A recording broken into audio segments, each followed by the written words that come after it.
two podcasters in the modern day are suddenly whisked through time and space to a world known as the Ghetto Era, an alternate timeline of Japanese history where hip-hop meets feudal Japanese culture. Watch as the nonchalant Selikujo works hand in hand with the energetic Juice Lee in order to spread the word of the legendary Cuban Linx. Hello! None other than the cosplay colossus herself, Miss 21K and up on Twitter, on Instagram. Did my research. How are you doing today? I'm doing terrible. Want to know why? I haven't played Marvel Tokon yet. I know. Felt honestly like that's gonna be like my next when my next check's gonna get blown on. You know what I'm saying? Like I already got my dream team in mind because I played a lot of the betas, so I'm definitely onto that. But yeah, it's the Cuban Linx Podcast. It's your boy Juice. Cell's busy right now. You know what I'm saying? He holding it down in the background. You know what I'm saying? So he always lit.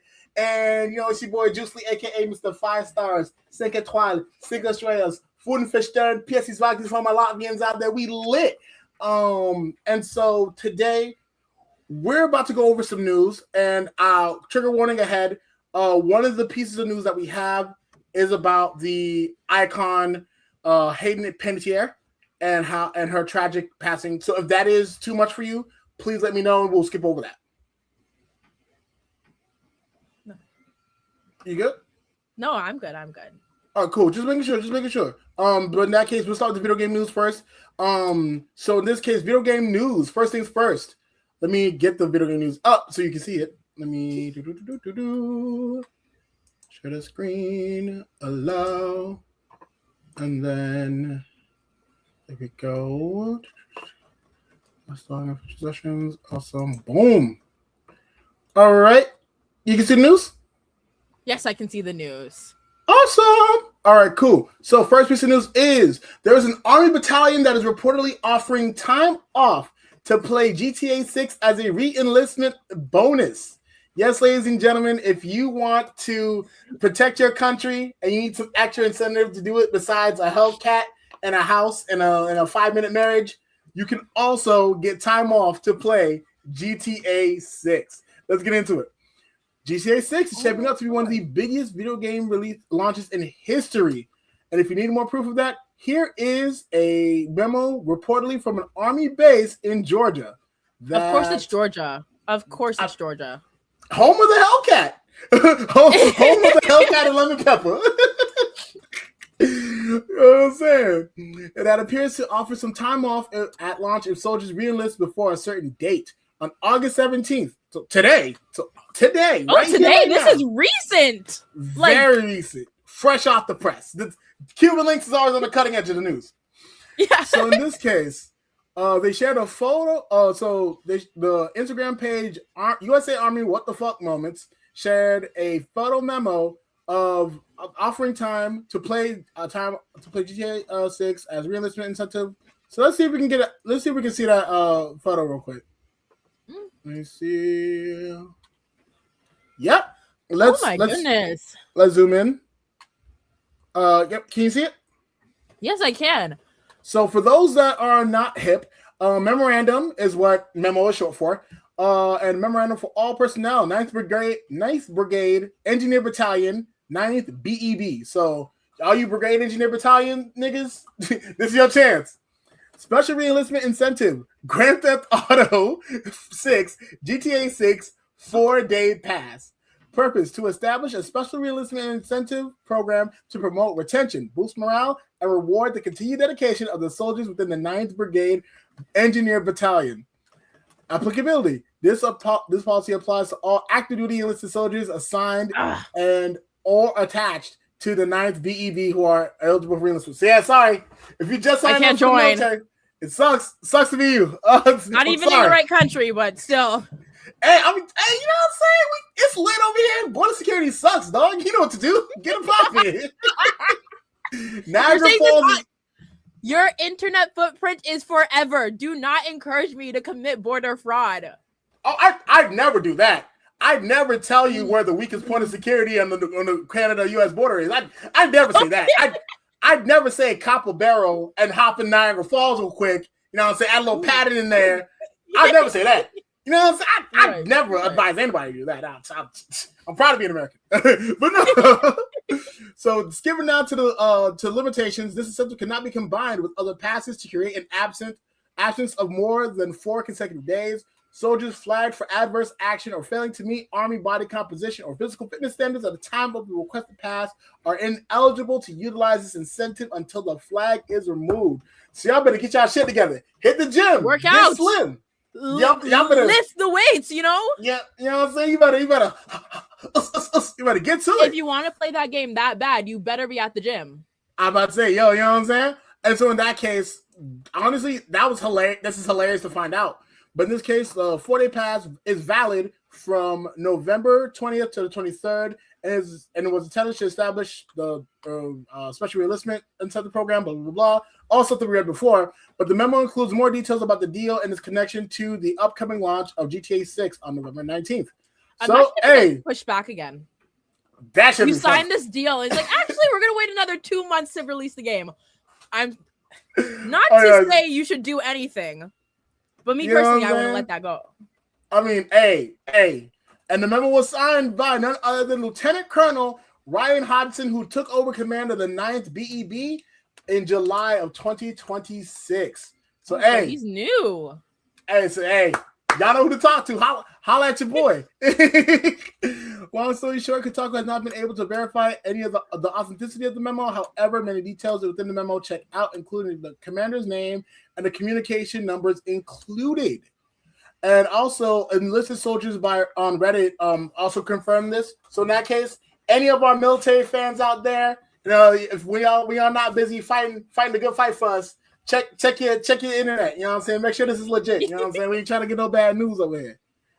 And then finally, in the past, apparently, soldiers online have talked about how desperate army commanders can be when it comes to keeping reenlistment numbers up, often offering various incentives like extra time off and other bonuses. So this clearly isn't news for them. And all in all, Kotaku has contacted the Army of Fort Stewart for clarification and has reached out to some of the people who have first shared the memo online. And I think besides that, not much has come up of it, but we'll be keeping an eye on that news. I will be looking at this news now. I had no idea. I mean, yeah, no, it's crazy to think about. Like, to think that, like, video games have made this much of an impact to where, like, our armed forces are now using video games as an incentive. It just goes to show, if you don't think video games are art, you just say, look, you're lying. Your eyes are closed. You're dead ass. You just lied at this point. But let's get to the next piece of news. We almost got a loot-based Star Wars RPG featuring Jedi and Mandalorians. Project Magellan was planned to feature different classes in the online multiplayer. I'm guessing you're also a Star Wars fan? I am. I used to post mostly Star Wars content, but like Star Wars is still in my heart, and that sounds cool as hell. Are you kidding me? It does. It's really good. Gameplay information about a new, previously unreported AAA Star Wars action RPG surfaced online. A third-person Star Wars RPG, reportedly codenamed Magellan, was in development at Etra Games under Zynga before it was canned sometime around the studio's closure in 2025. Ooh, that's tough. On August 16th, MP First reported that it received never before seen gameplay of footage of an early build of Magellan from Etra Games. In the gameplay shared by the outlet, you see two different characters, a Twi'lek Jedi and a Mandalorian-like soldier fighting stormtroopers, collecting loot and exploring areas in third person. At one point, the video explains that the game features shoot and loot gameplay. Development on Magellan reportedly began in early 2021. Ooh, that's painful. Players would apparently choose different classes, such as Jedi, and use their abilities to fight off droids, troopers, and other Star Wars enemies. Apparently, the Jedi character was also using a blaster in Elite gameplay. There was boosted gear coming from fallen enemies. You could find new blasters, or maybe you could even get cop new lightsabers. You know what I'm saying? Ooh. What else? Yep. MP First reports that it was named Magellan. It also learned that Magellan was supposed to include some sort of bonding system that you would see that would see you developing relationships with characters as you went on missions and fought alongside them.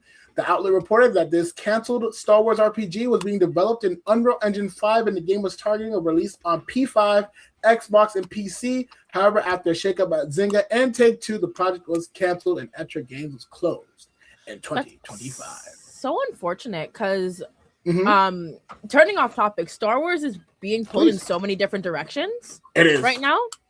And having people love the what was that Star Wars video game?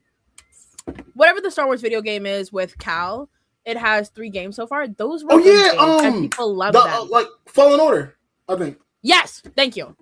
Yeah, I think that's what. Yeah, but people love those games, and people loved the older Star Wars games. So I'm sure that people would have loved an RPG, Star Wars game, but obviously can't happen, and now we're stuck with shitty TV shows. Yeah, I would say Acolyte. Love you, Acolyte. Acolyte's fire, but also, I think honestly, funny thing enough about Fallen Order, the reason why I got into Fallen Order was because of another show that Cal's character was in, Shameless. I'm a huge fan of Shameless. Oh, right, the actor, right? Yeah, the actor. Yeah, he played Ian, Lip's brother. Not Ian, because there was Lip, Ian. There was I forgot the gay brother. He was the gay brother. I have not watched Shameless. I cannot be the one to give you info. No, let me look it up real quick. I'm not fumbling this. I'm not fumbling bro's name. Hang on. Shameless gay brother. Shame. I get the wrong type of videos. Let me see.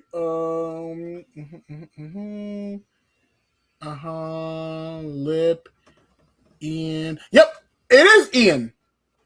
Okay. Yep. It was. Yeah, his name was Ian. Look at that. It's Carl. Carl was the youngest. I was about to fuck up. But yeah. He was Ian in the show. Of course, Shameless fire as hell. But let's move on to the next piece of news. Simpsons creator says GTA like hit and run game is coming back. Maybe.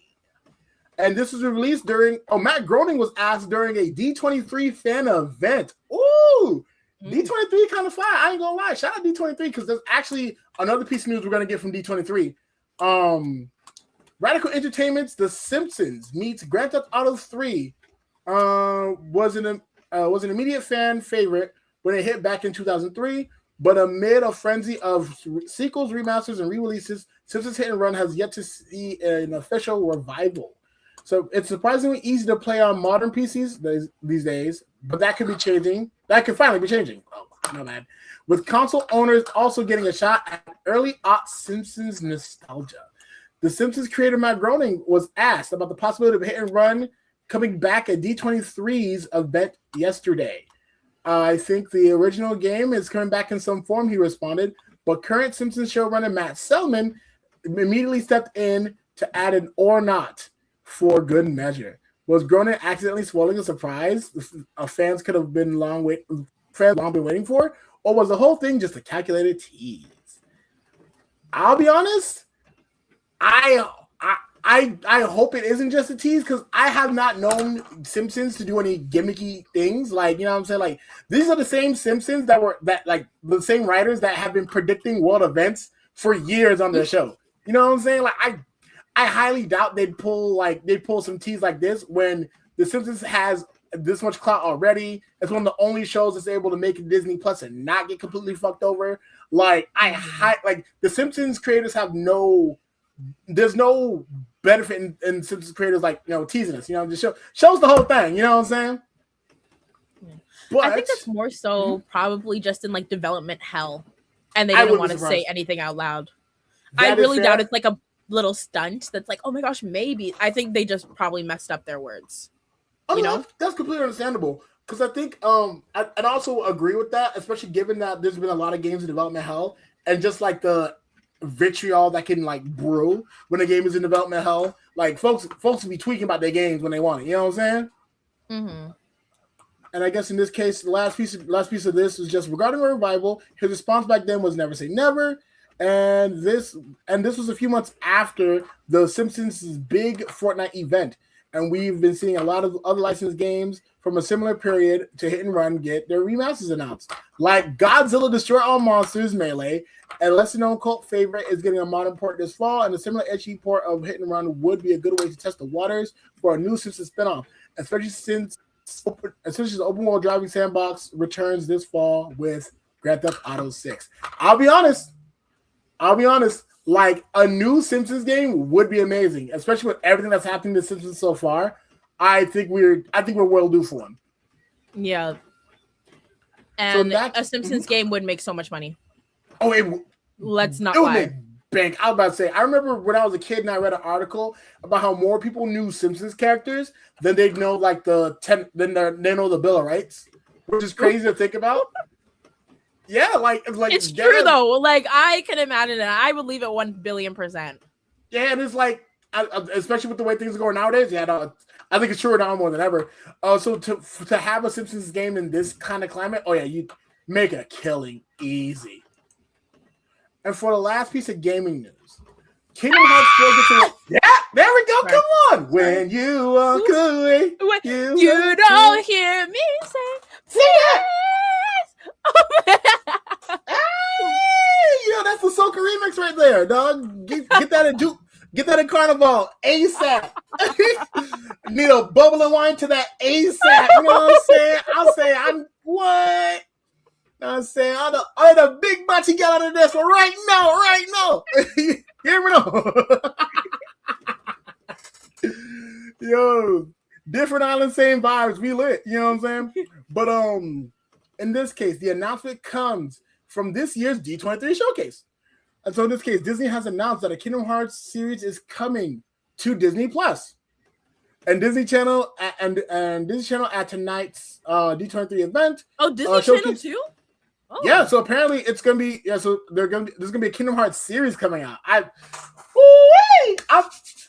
knew the anime was coming to Disney Plus, but I had no idea they'd actually be putting it on Disney Channel.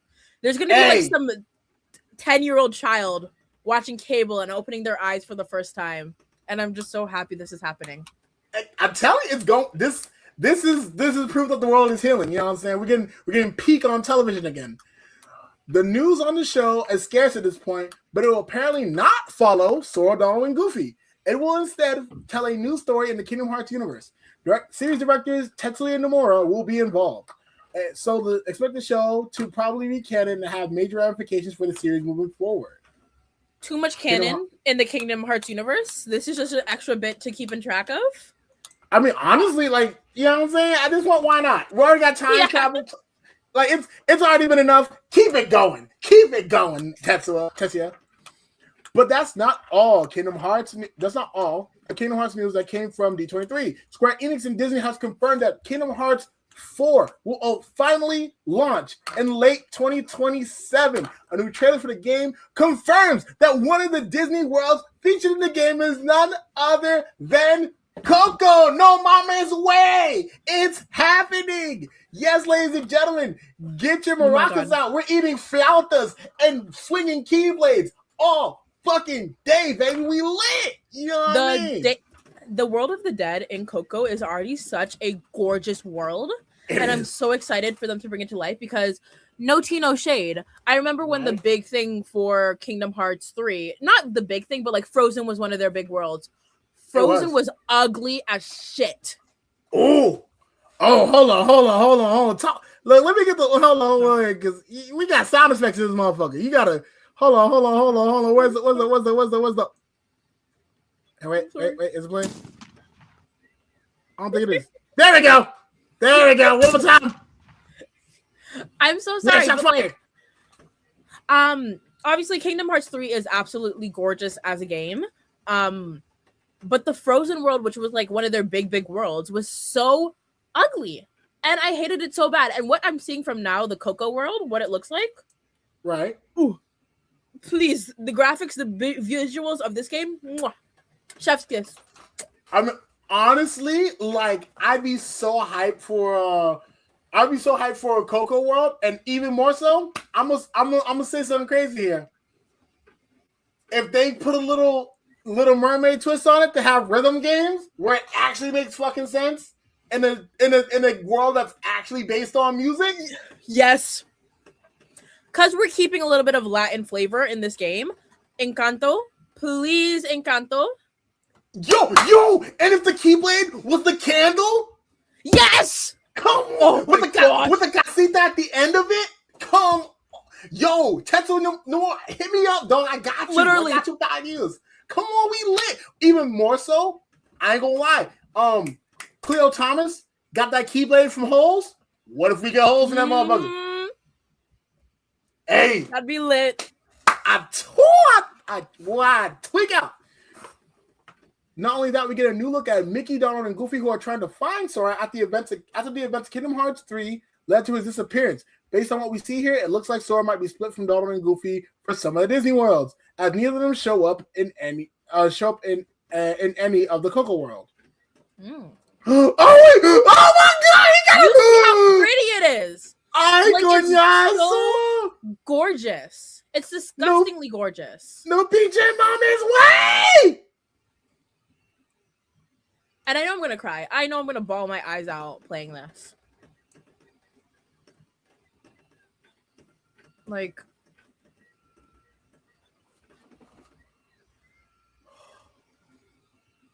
oh my God, he's playing a song! A rhythm game segment right here. Perfect. Absolutely perfect. Hey! Come on, son! Go on!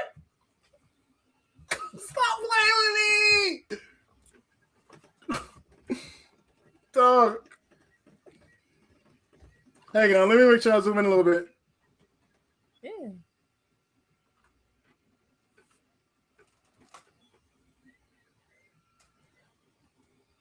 I don't give a shit about Mickey and his bullshit. I want to go back to the Coco world, please. I hope so. Yeah, we need that Coco world for sure. Yo!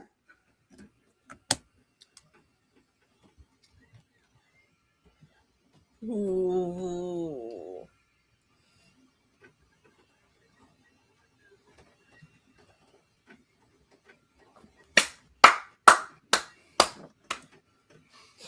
Everything that I have, praise the Lord. What? Come on, son! Oh my dog! We eating fat off of this shit, dog. What? Fans can expect more Kingdom Hearts at D23, as tomorrow there will be a separate panel focused solely on the series at 4:30 Pacific time, 7:30 Eastern time. Unlike tonight's panel, it will be live streamed on the official Kingdom Hearts YouTube channel. When did this drop? Let me see. Oh, so this was okay. So the actual show already came out a couple days ago. So in that case, I haven't heard any news about it. Oh wait, hold on. We got our first comment. We not live. Oh wait. Oh, hang on. Oh my God. I thought I threw Twitch in there. Hang on. Let me see something real quick. Take your time, broski. Thank you. Okay, there we go. Say changes. I don't know why it didn't. There we go. I don't know why it didn't take on. Oh my gosh. That's probably why I was out here. Why I was out here missing fans. My bad, y'all. I was out here skimming the work. My bad, y'all. Y'all probably thought I was playing with y'all, man. Kingdom Hearts in the building. They also have a hit Kingdom Hearts damage. We just talked about that. Yeah. Oh, there we go. Everybody's coming in now. Yeah. Yes. There we go. Oh my gosh. I'm so sorry, y'all. You probably thought I finessed y'all, man. I couldn't keep y'all from the flavor. Man, let me put the comments on the screen real quick so we can have that. Oh, what? I just got the announcement. Skipping on the pimping, man. That's on me, man. I forgot, man. I know y'all had withdrawals, man. Y'all was looking for it, man. Let me see what are y'all saying at real quick. What are you feel me at real quick? Hang on. Let me see what a comment section. There we go. And boom. All right, cool. So there we go. Awesome. So yeah. Now back to the amazingness. So that was all the video game news. Oh my gosh, I'm gonna cry. We're gonna get Coco. Now if we get Encanto and they sing Dos Oruguitas, Bro, when I tell you, you about to see a girl. You about to see a grown man cry. Falling. Dog, I'm talking, bro. Grass is gonna grow from the tears that I drop. Yeah. As a grown ass man. But next, we're gonna talk about the Japanese animation TV ranking for the anime news. Hey, let me see real quick. These are all gonna be shows I don't watch. Let me see something real quick, because I know we usually have rankings. There you go, anime rankings. No, best of fall, best of summer. Oh my God. Spring 2026? Oh, not spring. Would it be spring? Summer. Yeah, summer. Yeah. 2026. Let me see. Thank you so much. Thank goodness for your eyeballs. All right. The lasses. I tell you. So here's most recent rankings from July 29th to August 4th. Now, as you'll see, this list looks a little crazy, but we're gonna go through this. We're just gonna go through the top 10 right now. Mm-hmm. So in this case, we're gonna start real smooth. Now you'll notice something interesting about the top 3 on this list. They're all led by the ladies. Let's go. Starting off strong, we've got Saga's Tanya the Evil, which hasn't left the top 3. Mm-hmm. Next, we have Yadagar, a witch in Mongolia, which hasn't left the top 2. Not heard of this. Oh, you haven't? Let me put you on game, Mama. I got you. Hang on. So, Yadagar, witch in Mongolia. Look at that. Yeah, look at the clean. Look at the cleanliness of the girl. Oh, I don't know why this damn commercial come on. Oh, good and well, I ain't watching none of that damn. All right. So here's the plot summary. In the harem of the Khan, wisdom is beauty. The time, the 13th century. The place, Yeke Mongol Ulis, the greatest empire the world has ever known. The woman, Fatima, hailing from Persia, where medical technique and scientific knowledge has been perfected beyond all precedent. Fatima's desire for a stage where she can put her knowledge to good use. Put her knowledge to work has brought her to the palace of the Mongols, where she falls under the wing of Torigen. I'm just gonna say Torigen. Any Mongolian? You're good.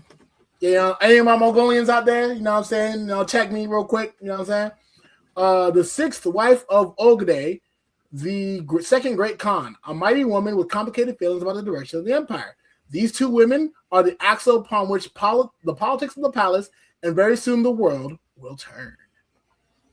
Oh. Now, what I like the most... Oh, sorry. I was going to say, the synopsis kind of reminds me of Apothecary Diaries. And Apothecary Diaries is one of my favorite animes of all time. So I feel like I'd really enjoy this. I think you will. For one, this is definitely an anime for the girlies. Specifically the girlies that are very much into history. Not only that, what I love the most about this series so far is that it's a woman-led series. And not woman-led as in like, oh, the woman like got as in the woman like is like appealing to man. It's a child and a married woman. You know what I'm saying? Like there's nothing crazy about it. It's just like women in a different space, but like showing how like they get business done. You know what I'm saying?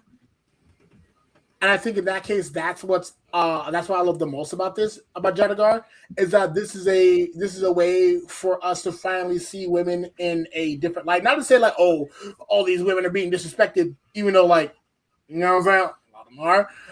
But this is a better way to see that we don't have to have a woman booty butt naked in order to then get her own agency. She can have her own agency in different ways and all that. Women can actually be smart and not be hated for that shit. Like, you know, I think there's a lot of potential with this. But that's just me, you know what I'm saying? But next Ghost in the Shell, everyone's heard of. Exactly, Ghost in the Shell. If you haven't heard of Ghost in the Shell, you know what I'm saying? You missing out. Makoto Kusanagi, she be playing rock, paper, scissors. You know what I'm saying? But she, you know what I'm saying? You know what I'm saying? Real niggas though. Real niggas remember that scene. But yeah, and if I'm right, this is the same Ghost in the Shell that has the voice of none other than Mr. Tony Weaver Jr. himself. Yes, shout out Tony. Big ups to Tony Weaver Jr. for sure. I remember meeting him at a convention, and he was honestly super cool. And he didn't have the same voice, but it doesn't matter because it's Tony Weaver Jr. He's amazing. He does no wrong. But yeah, no. Ghost in the Shell, as we all know, a certified banger, based off of the classic movie instead of like the standalone complex remake. So it looks fire. I'm not gonna lie. Then we have You and I Are Polar Opposites. I have not watched this anime yet, but all I know is it's my favorite genre. A hyper garu girl falls in love with like a shy guy. Favorite type of anime, 10 out of 10 already. I'm surprised I haven't watched it yet. I'm about to say, because like you know what I'm saying? This is all you. It literally so in this is. case. And she has pink hair. Yeah, I was saying this is cosplay alert. Because I believe I went over this with Clutch before, but if anything, I'm glad to have a femme presenting perspective on this because honestly, I feel like not to get in my matcha bag real quick, but I feel like a lot of times, like when we do get opinions on anime, it's usually like by dudes for dudes, and I'm not saying that it's bad at all, even though men are automatically evil. Just to let y'all know, just because you want to clip that, men are evil. But yeah. But no, like it's super interesting to see, like it's super interesting to get a perspective from a woman on this because, like, for example, a lot of times when men perceive like romantic animes and shit, a lot of times it's gotta be a harem or it's a no-go. Mm-hmm. But don't get me wrong, I love a good harem every once in a while, but sometimes I do want to see the anime. Not sometimes, a lot of the time, I want to see the anime that is surrounding how the girl feels, if that makes sense. Because from what I hear about this anime, a lot of it is from how the girl specifically feels. Even when it's an anime where the main character is a woman and it's a romance anime, it's around how the guy feels. We don't really get into the girl's head unless the girl is like, he's so hot and amazing and perfect, even though he's the most boring person in class. Like, They know that self-insert shit. I feel you. And I think in that case, that's also what's important because I feel like that can also contribute to a lot of issues where it's like guys think that if they're like potato salad personality isn't enough, then it's the girl's fault and not their fault for having potato salad personalities. Personality. Only potato salad I love is the freestyle with A$AP Rocky and Tyler the Creator. Have you not heard it? I have not. Yo, I highly recommend you listen to it because for one, like Tyler the Creator has his ill ass he has a very ill controller scheme. Besides that, A$AP Rocky makes a Lil B reference, Lil B the bass god. And yeah, I highly recommend that. But all things aside, next on the list is Goodbye Laura. A mermaid makes a forbidden wish to be loved by a human. Following her death, she is reborn 200 years later into modern-day Japan and Lake Biwa, where she learns to adjust to the human world. Oh yeah, no, this I'll admit, this is gorgeous right here. Like you said, it looks like such an old school anime, like pre-80s, not pre-80s, probably like pre-90s anime, especially with the older because remember how not everyone loved Disney, and a lot of anime were basing themselves around Disney's art style and how Disney's lessened and stuff like that. The fact that this takes it like everyone loves The Little Mermaid, right? But it takes the actual story of The Little Mermaid, how it didn't have a happy ending, and turns it on its head. Ugh. I'm liking it, and this seems like the type of anime where like the opening would be like Friday Chinatown. It's so Friday Chinatown. That shit fucking. Oh yes. Yeah. I was like, what the fuck are you talking about? But that shit's so fire. Oh my god. Also, before you go on to the next one, please go back. Please, yeah. It did not make the top 10, but young ladies don't play fighting games. Oh yeah. Okay, number one, that's a GL, right? Me, it is a GL, but me. Number two, my favorite band, Hanabe, made the intro for the song. So you're telling me my favorite band collabed with an anime about cute girls? cute gay girls playing fighting games, and they didn't. This is for me served on a silver platter. Like that's just my shit. Sorry, I mean, I saw it and I was like, "Oh wow, yay!" Hey, y'all heard it. Y'all heard it from Big Meezy herself. You know what I'm saying? Like, fix that. Fix them ratings real quick. You know what I'm saying? Watch the next episode. If you know what I'm saying? Mm-hmm. yeah. Let them know. Let them know. Big Meezy said so. Watch the next episode. But next we have Clever Test. This actually is a pretty cool. It has a pretty interesting idea, but I feel like it fumbled the bag a little bit along the way. When we taught me, right? So the hero is slain, the king was felled, and the child of fate was seized. Clever Test, a lord of dark beasts, blessed with both peerless strength and superhuman intellect, raged at the 13 heroes who felled him and vowed to wipe humanity out. Instead, he has found himself saddled with a terrible burden, a newborn human baby. Aww. Like, it sounds fire. I just hope they don't fumble the bag on the delivery. You know what I'm saying? Mm-hmm. Next, we have The World is Dancing. Oh yeah, I remember talking this so one. The homie Clutch.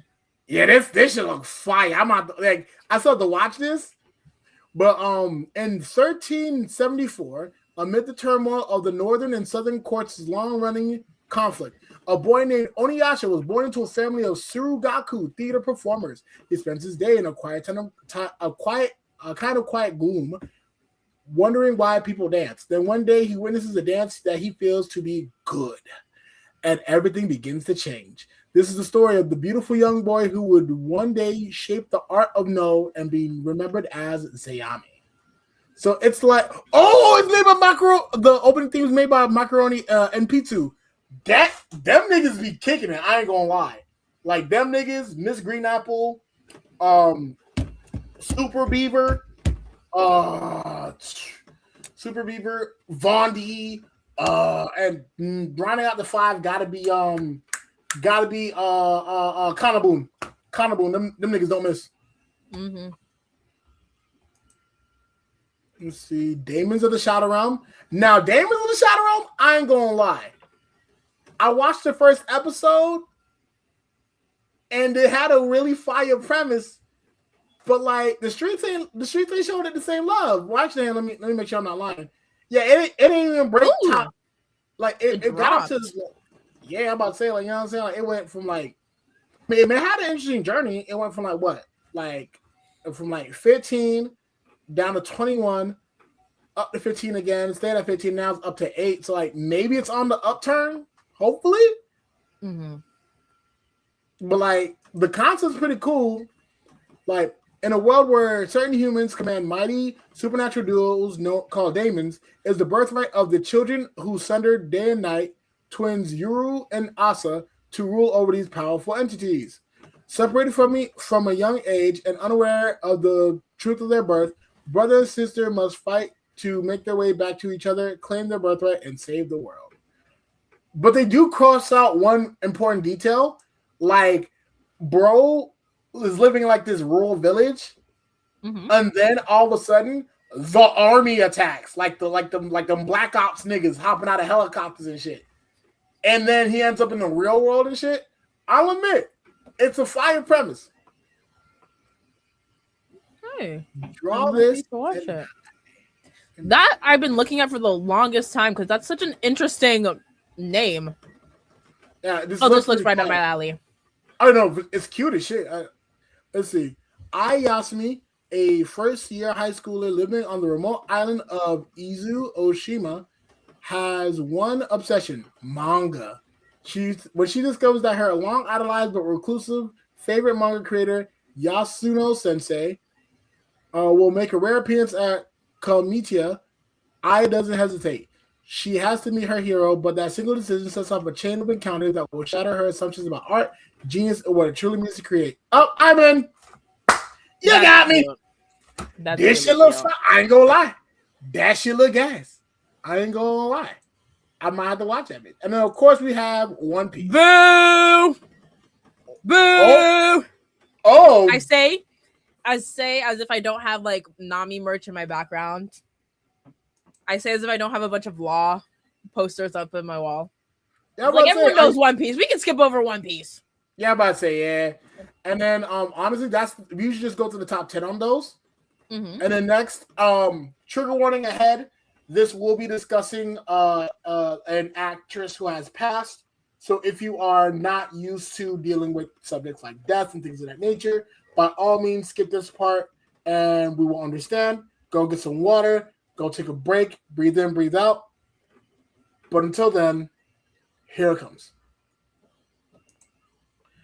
Actress Hayden Panettiere dies at 36. Actress Hayden Panettiere died at 36 on Sunday. Her family announced in a statement to ABC News. The investigation into her death is ongoing, but no foul play is suspected. In this case, the actress voiced Kairi in Square Enix's Kingdom Hearts franchise from the first game to Birth by Sleep, and also voiced Xion in Kingdom Hearts 3D Dream Drop Distance. Hayden Panettiere also played Samantha Sam Giddings in Until Dawn. The actress was known for her role as the cheerleader Claire Bennett in the Heroes television series and Kirby Reed in the Scream film franchise. She also starred in the Nashville television series as its singer Juliet Barnes. Panettiere began her career acting as a child in 1994 in the ABC soap opera One Life to Live and started numerous film and television roles throughout her career. Panettiere released a number of songs during her career, including tracks from the Nashville series soundtrack. So, if anything, to people who know and love Hayden Panettiere, she had an impact. She made an impact on this world, and she will not be easily forgotten. If anything, I wish her and her loved ones the best. And if you don't mind, join me in just a moment of silence.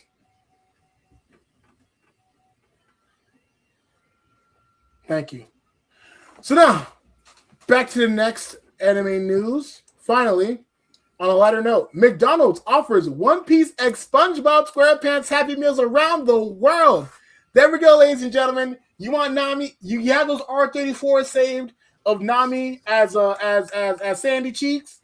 You have those R34 saved of Patrick as Frankie. Here it is, y'all. The One Piece franchise. I'm sorry. I was gonna say, as someone who was not allowed to watch SpongeBob as a child, this holds nothing to me. Wait, you weren't allowed to watch SpongeBob as a child? I was not allowed to watch any Nickelodeon show and anything live action. Was it a Caribbean reason? I'd like to think so. My parents never gave me a real explanation, but it was probably a Caribbean thing. I was about to say because I know not to like go off on a tangent, but like I know like usually like with SpongeBob, like especially how SpongeBob acts and his friendship with Patrick, a lot of times I get exactly what you're insinuating at. Yeah. So they'd be like, oh yeah, it's that what did it say? The fish ting in it. Yeah, you know what I'm saying. The lava, lightning, all that. You know what I'm saying. But yeah. So the One Piece franchise, cute. It's very cute. I ain't gonna lie. Like I love the going with the oh god, I was about to get murdered by the One Piece fandom. Sunny? Yeah, the Sunny and all that. Yeah, I was about to say the going Sunny. I was like get shot in this motherfucker. Yeah, no, the Sunny looks amazing. 1,000 Sunny. There we go. So it was announced that Thursday that it is collaborating with the popular American animated series SpongeBob SquarePants for McDonald's Happy Meal in multiple territories around the world. The One Piece X SpongeBob SquarePants Happy Meal will be available this month, though at different times depending on the region. So here is where it will be. Prepare for a. Oh, has anyone seen the Animaniacs? Like the little. Yeah. So yeah, so it's about to be like that. The One Piece X SpongeBob SquarePants Happy Meal will be available in Azerbaijan, United States, Argentina and Italy, Israel, Indonesia, Ukraine, Uruguay, Ecuador, Estonia, El Salvador, Australia, Austria, Netherlands, Canada, Korea, Greece, Cyprus, Guatemala, Croatia, Costa Rica, Colombia, Georgia. Yes, Georgia, both the state and the country. Yeah, the country. No. Go to ATL right now, Shawty. You gonna see it. Don't worry. Cut through it's lit. May I never step foot in Atlanta. No. Never. Nah. Get her to AWA ASAP. She lit. But no, Singapore, Switzerland, Sweden, Spain, Slovakia, Slovenia, Serbia, Thailand, Czech Republic, China, Chile, Denmark, Germany, Turkey, Nicaragua, New Zealand, Norway, Hungary, Panama, Paraguay, Fiji, Philippines, Finland, Brazil, France, Bulgaria, Brunei, Vietnam, Venezuela, Belgium, Peru, Poland, Portugal, Hong Kong, Honduras, Malta, Malaysia, Mexico, Moldova, Morocco, Latvia, Lithuania, and of course, everyone's favorite Romania. Mm-hmm. There's a lot Notice going how on. they have the Hello Kitty and Godzilla, the superior collaboration. Honestly, if I had to choose between the two, I ain't gonna lie. A King Ghidorah Cinnabon, that shit would be fire. Cinnabon? Oh, was that the wrong choice? I'm coming off of the live stream. Goodbye, everyone. That's tough. Dang, man. You know what I'm saying? Is Cinnamoroll. Get Cinnamoroll. it right. Oh, my bad. Yo, my bad, Twin. My bad, OG. I'm sorry, Twin. You got me, big dog. I was a fake fan. I was trying to look cool, bro. Don't cheese me, fam. Don't cheese me. You'll piss me off. You'll Please, piss me off. Don't back out the machine, bro. Don't back out the machine, bro. Please, bro. Also, the person in chat that said the Atlanta hate is crazy. Right. Atlanta deserves it. I'm so sorry. No, I'm sure people who live in Atlanta, I'm sure you guys are wonderful. I'm sure you guys are amazing. I've heard so many things about Atlanta that I'm just scared. The same way that people feel about like Toronto mans in Canada. That's how I feel about Atlanta mans. That's crazy. Cause I've heard a lot about Toronto mans, like especially them Jane and Finch boys. You know what I'm saying? What do you know about Jane and Finch? Hey, I did my research. I did my Googles. You know what I'm saying? I wasn't gonna come up here half cocked. You know what I'm saying? That's why I knew I had to back out the machine, bro. You know what I'm saying? I heard about those Scarborough boys. I heard they get real live. Scarborough boys. Heard them Scarborough mans get crazy out there. You know what I'm saying? I don't want to catch a death fuzz. You know what I'm saying? But no, that's the anime news for now. So if anyone in those countries is looking to get a One Piece Happy Meal, have fun. Good luck. You know, share the results. You know what I'm saying? And yeah. So in this case, now let's get to the nitty gritty of it all. We're here to talk to none other than Omizie. So honestly, first thing first has to be, where does the name Omizie come from? My name. Is your name like straight up Omizie? Am I doxing you? I mean, it's in my profile. It's Omizie. Okay, just make I don't want to no. Don't worry. Yeah, my name is that's Omizie. big. That's big Meezy. That's big Meezy. Big Meezy. My cosplay name is technically Zero Meezy, just because it's cooler, like, you know, zero. But yeah, my name is just Omizie. That's actually pretty cool. I don't know, that's fire. But yeah, that's wonderful. That's super nice. And then Omizie, honestly, I made the joke earlier about Caribbean culture and all that. But I have to ask before we get into even get into in depth about your cosplay and clearly your keen eye for fashion. What do you think? Do you think there's anything from your background that shows in your cosplay? Like, do you think there's anything that you carry from Canada or from your roots? I'd honestly say when it comes to, I am a huge competition cosplayer. I like to enter craftsmanship competitions. And when it comes to those craftsmanship competitions, I force myself to do natural hairstyles. So either giving the character an afro or giving them box braids or locks or whatever. That's a part of at least my culture that I push through. And something that's kind of interesting about specifically, like, obviously it's around all the Caribbean nations, but my introduction was through the Canadian Caribbean people was the idea, carnival, playing mass. And a big thing about that was like creating your costumes. Obviously there's big groups that will create costumes for you, but there was a Right. huge competition at Caravana where you make your floats and you show off your floats and blah blah blah, and you're kind of judged on that, and that just had me falling in love with dressing up in a costume. And obviously I don't have the feather backpack and I don't have all the fancy jewels, but still I feel connected just by that. I'm dressing up. My mom used to dress up for Caravana when she was younger, so we connect through that way. That's beautiful. That's amazing, honestly. And I think that's like a super dope advantage. Like, you were already cosplaying from jump, you know what I'm saying? Like, and I think that's also fire. Like, particularly because I think a lot of times, I go on diatribes a lot, so please, you know what I'm saying? Stop me if I'm yapping too much. But like, I think that a lot of times people feel like there's no room for them in cosplay, especially when it's dominated by certain group of people and shit like that. But like, I think I love asking that question, especially to cosplayers like yourself, cosplayers of renown, cosplayers of background, like that are spent in the game, because it shows that there is room for who you are as a cosplayer. I remember talking to Masaki Princess, an stellar cosplayer, great stuff, and how Masaki's background as a seamstress has been essential to their development process, or about how Drewski Cosplays puts a lot of her Haitian pride and her Afrocentric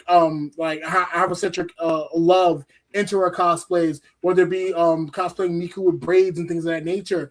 And so it's super cool seeing the advantage that you have as someone who grew up in a culture like Carnival, where when you dressing up, you know what I'm saying? You got to get the fly cosplay ready. You got to be ready to compete. You got to bring the heat every single year. You know what I'm saying? Because, like, if not, you know what I'm saying? You're done. You know what I'm saying? You're done, though. You know what I'm saying? But then also, what I got to ask next is, as a Canadian, I had this question in my mind for a while. Do you guys really say like cheesing? Like, are you cheesing, fam? Okay. As someone who has lived in Toronto almost her whole life with a brief intermission in Quebec, fuck y'all Americans. Fuck y'all American. Love y'all. Yes, there's people in Canada who say cheese. I say cheese sometimes. No one's going, yeah, fam, broski kun, broski twice, two's my words. All those videos are so exaggerated because they're middle school boys. Imagine if I based Chicago culture on middle school boys. Imagine if I based LA culture on middle school boys. Don't base our culture around middle school boys. Please. I beg them. Because all those boys are also from uptown old Toronto, where the apartment buildings cost $6,000 a piece. They're living in the if you're not from Toronto, you wouldn't know, but they live in the financial district. They can look and see the CN Tower from the first building. They can walk to Rogers Stadium. They're rich as fuck. They aren't, you know? Gotcha. They're not like that. They're not like that. And I don't want to be like, oh, I'm from the ghetto or whatever. I grew up in a very, I don't want to say affluent neighborhood, but I grew up comfortably, right? Shout out to even you. If you go to those areas, no one's going, two is my word, fam. Bro, no. Cheese is something that people use. Broski is something that we use. What else? Fam, but fam is also found everywhere, you know? But the accent where they're like, nyash, fam. No one does that. Really? So no one does that. You only see it in middle school boys. That's interesting. Honestly, I had that question in the back of my head for a while, because as you're talking, I'm just like, wow, when is she gonna say the word? When is she gonna say Crody? You know what I'm saying? And so it's interesting to see that and it's interesting to see that isn't the case, because I think that's also important. Where I think a big part of what causes like a literacy, like a media literacy problem, is when people end up when people have very much a memified understanding of shit. Where it's like, oh yeah, everybody from Chicago like prays to their King Von statue every morning before they go to work. Or everyone from Florida, has to take a bite from the holy alligator and shit. You know what I'm saying? Like a lot of times people have this unified understanding of shit, and then that then translates into how to interact with people from that place, which then doesn't cross over well. You know what I'm saying? And I love being able to clear that up with people, especially in your case. And so the next question I do want to say, oh yeah, please, that everyone in Toronto does pray to their Drake statue before they go to work, though. That is something we really do. That is wallahi tutus.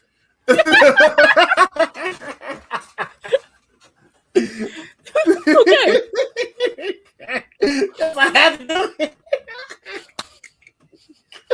But no.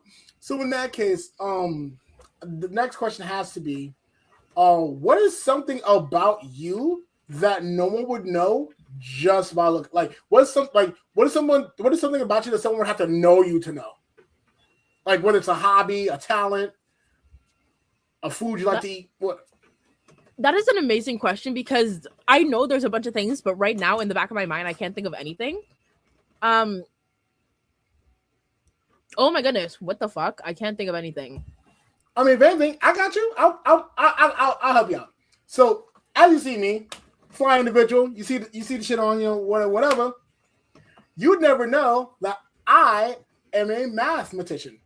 You're a mathematician, damn. Yeah, I do math shit. I've been tutoring math for a hot minute, to the point where like I know like the tangent of 30 degrees, which is like root 3. You know what I'm saying? I've taught like classes about math and things of that nature, and I actually love math a lot, to the point where like I keep my like calculus book in my garage just in case I gotta like learn up or whatever. So like yeah, you know what I'm saying? Like no one's gonna get that from the dribble or whatever. Mine's a smart kid, you know what I'm saying? I'm a good youth. Oh my gosh. For me, I would say my music taste. Obviously, like I like to post on my Instagram stories, and I'll open and loud say we do not say Crody. But sorry, I saw the comment. We don't say Crody. I love Pharrell Williams, and I love the Nerd Band. I love Childish Gambino. I love Pink Panthers. But a big thing I'm really into is nu metal. So I love Slipknot. I love Korn, System of a Down. Oh, fucking shit. Shame with System of a Down and Wu-Tang. I see the Wu-Tang thing in your background. Oh yeah, no, yes. Big Wu over here. One of my favorite songs ever, even as a child, Limp Bizkit. Bitch, I was rolling around. Yo, so I gotta ask, when the opening for the Devil May Cry anime was dropped? I remember I was in my senior year of high school, so like last year. Oh what? Oh my gosh! So you look mad young, and understandably so. Okay, cool. But I was I don't know if you guys have this in the USA, but we have a like a period in our final year. We have one period out of the 4 a day that you have no classes. So for about an hour and a half, you don't have any classes. So I remember I had mine the first thing in the day, and that was the second they dropped it. So I walked into the school, I saw it, I screamed. The principal had to come and be like, "Is everything okay?" I'm like, "No, just Limp Bizkit and Devil May Cry. This is for me." And as much as I hate on the anime, I'm very grateful that they added nu metal tones, nu metal influences, whatever you want to say, into the anime, because I feel like it really does fit with the combat style. Obviously, Devil May Cry beforehand had a very gothic feel, a lot of ethereal sounds. If you listen to the main theme of Devil May Cry 4, it's literally gospel music, right? Not gospel music, Catholic music, right? Yeah, like Gregorian chants and all that, yeah. Yes. But the vibes of the game, you wouldn't get that. And obviously you have Devils Never Cry, Beowulf Battle, Time Has Come, and all those songs that do have a nu metal feel. But I'm really happy that they were leaning into it and actually collaborating with more, not to say real life nu metal artists, but real life nu metal artists, you know? Right. And I loved it. Sorry, that was a tangent. No, that's fine. That was perfect. That's what we like here. That's the conversation that we want, because honestly, I want to be able to have the conversations where they see the cosplayer and they see more than just the cosplayer. They see more than just the stereotype of a cosplayer. They see a person in their entirety. You know what I'm saying? The flaws, and shit like that, whatever. You know what I'm saying? And I think that's fire that you you have such a great background on this topic. You know what I'm saying? And I think that leads into my next question, which I mean, you already knew. We was talking about it backstage. Ask, how'd you receive the Devil May Cry series? Before I say anything, just know I'm a clout chaser. I'm a clickbaiter. Okay? Hey, go for it. The first season of the Devil May Cry anime was not what I expected, nor was it what I wanted. Am I going to fully say it's the worst show in the world? No, it's not. It definitely has a lot of great parts to it, if that makes sense. But coming from someone who loves the games, it's not a translation from the games. It's more so you take the name Dante, you take the name Virgil, and you add your own twist of it. Instead of being a Devil May Cry adaptation, it definitely feels a lot more like a Dante's Inferno's Dante's Inferno. What's the word I'm looking for? It feels like an adaptation. Dante's Inferno's adaptation. And yes, obviously, it does take a lot of inspiration from Devil May Cry. But when I call it the Devil May Cry anime, it feels weird. It doesn't feel like it connects within the rest of the games. Similar to DMC Devil May Cry, like the spin-off game. Yeah. It's a great game on its own. I enjoyed myself playing it, but calling it a Devil May Cry game and fitting it within the rest of the Devil May Cry story and treating it like it's the same thingy thing, it doesn't work for me. But again, the show is not bad. It's whatever. Yeah, no, that's fair. And I think in that case, I think that your perspective is great. Not just on some like, oh, I'm on the middle of the fence and I just see both sides, man. But I think in a way that it's very much like there's nothing wrong with having a firm critique of the show. And when you do take on an established property like Devil May Cry, okay, two things you're gonna get is a bag and a motherfucking critique. You know what I'm saying? Yep. And I think in that case, that's what a lot of people don't understand. And I think that's a lot of what I've seen in the critiques of Devil May Cry, the anime series, where it's just like, oh yeah, oh, this isn't the Devil May Cry I remember. This is my Dante. And it's like, true, but also it's like, it's also just its own thing. You know what I'm saying? And I think in that case, it should be respected as its own thing. And like for me, I liked it particularly because it used Devil May Cry as a vehicle for a lot of poignant political points that would have already been made in Devil May Cry if we're being for real. Like literally, like the entirety of Devil May Cry, like a good part of Devil May Cry is centered around like an allegory about immigration politics. If we're really being for real about it, you know what I'm saying? Like Dante and Virgil were anchor babies, literal anchor babies.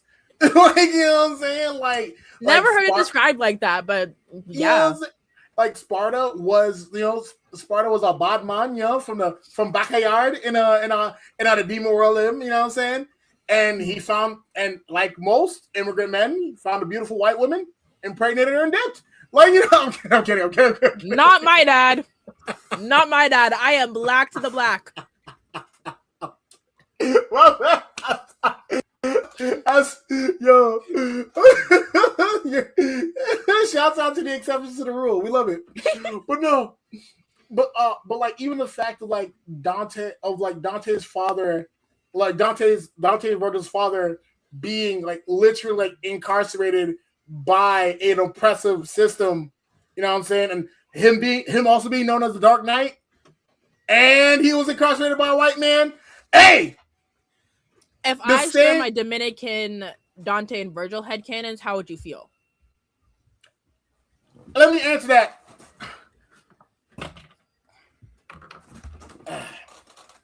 What's this? That's my next door neighbor, nigga. We lit. Like, go for it. Oh, yeah. That's my next door neighbor. What are we talking about? I love the news. Let's talk about it. What I want to hear this headcanon. It was literally, I was bored at like fucking 1 a.m. one night. I was like, I feel like Dante is very Dominican to me. I don't know why. I don't want to push any stereotypes on him. I was like, Dante and Virgil seem Dominican. They seem Caribbean in some way, and I feel like Dominican would suit them. And that's honestly, when I went. He also wears tight ass pants. Again, not to boost too many stereotypes, but But no, but also, if anything, I think that what would make them the most Caribbean coded is the fact that like, especially like early Dante, like was definitely the one who, as you know, got the majority of mom's love, right? And as a result, like he was walking around like God's gift to Earth to a lot of motherfuckers. You know what I'm saying? And Virgil, right, getting less of mom's love, grew up with mommy issues that he took out on the, like, you know, especially in the Netflix series, where it's like in season 2, like you find out that Mundus, the white man, has backdoored like Dante's family, Dante Virgil's family, and then straight up Andrew Tate's Virgil, because remember, right, when he's doing the training scenes and all that, he's telling him to hate his own mom, even though Mundus is the one who fucked up his life. You know what I'm saying? And he's like, oh, yeah, you gotta hate your human side, you gotta hate your da da da da da. And I've got a whole diatribe, I got a whole script written about how Devil May Cry season 2 can easily, or at least Virgil's development in Devil May Cry season 2 is easily an allegory for the alt-right pipeline, especially the Manosphere and the alt-right pipeline, especially if we take into account how Mundus was literally an effigy. Like Mundus as a character is an effigy, right? Statues are just glorified effigies. And then you take into account how Mundus had that gigantic hole in his chest. He was literally empty inside. You know what I'm saying? The same emptiness that he tried to share with Virgil, right? And then you take into account how Mundus was selling wolf tickets the entire time when it came to how he was trying to run shit, like, you know what I'm saying? But that's just me. I'm a very observant ass nigga. Like, to the point where I even wrote a script about Windbreaker is a perfect example about how community policing is better than like actual policing because the cops suck. But yeah, that's Windbreaker is what? Oh, have you seen Windbreaker? It's an anime about like, imagine, like, have you heard of the movie like Crow Zero? Oh my god. Okay. Imagine Yu Yu Hakusho. Only Yusuke is actually a good person throughout. If I say I don't know what if I say I have not watched Yu Yu Hakusho either. That's it. Hey, you know what I'm saying? Hey, it was nice to have you on, guys. Let's go. Let's wrap this up. But no, imagine like what's a piece of media you digested with like local gangs in it. You know what I'm saying? Tokyo Revengers? There we go. So imagine Tokyo Revengers, only the main character isn't a bitch. Okay. Yeah. And so in that case, imagine Tokyo Revengers actually did their job and protected their neighborhoods. And so in that case, it goes into how the main character, he was rejected in school because he was like seen as too violent or whatever. It's very much a self-insert ass main character. But what's great about the series is how the character doesn't develop new fighting techniques or whatever. He just beats motherfuckers. He doesn't have a fighting style. He just be throwing hands. Straight throwing them. Character. Right? But what grows as he like develops throughout the series is his emotional intelligence. To the point where like he's like, oh yeah, I'm sick as shit, but I don't want to rely on my friends. But his friends kicking the door like, yeah. Tokyo Revengers but better. Yo, yes, it really is Tokyo Revengers but better. Also, shout out Lizzie, shout out KJ in the chat. You know what I'm saying? We two up, we lit, man. But yeah. So like, Windbreaker's like that, but like people are actually taking care of the communities and stuff like that. And then I have a whole diatribe about that, but that's for later. But yeah, but enough sidetracking. I have to ask. Besides DMC, I gotta ask you. You already mentioned that you were a gamer. So, what are your top 5 games in your collection? Top 5. In my collection, I have to be a bitch and say I don't have any physical media. They're all my dad's. But ignoring that, Devil May Cry 5 is my number 1. What? Number 2, Rhythm Heaven Fever.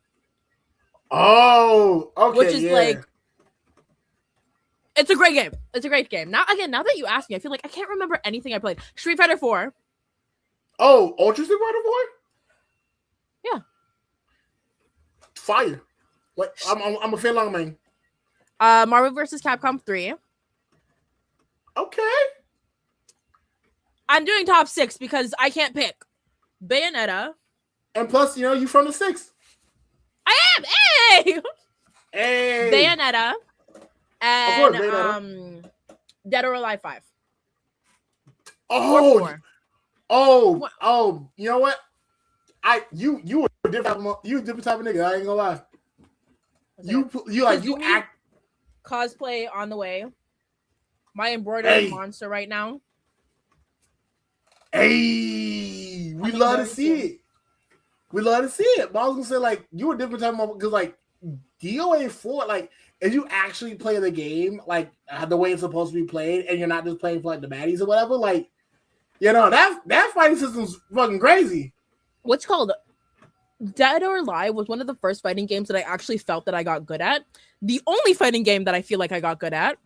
I say this all the time. I'm shit at video games. As much as I like to talk about video games, as much as I like to make videos about them, as much as I like to play them, I am terrible at them.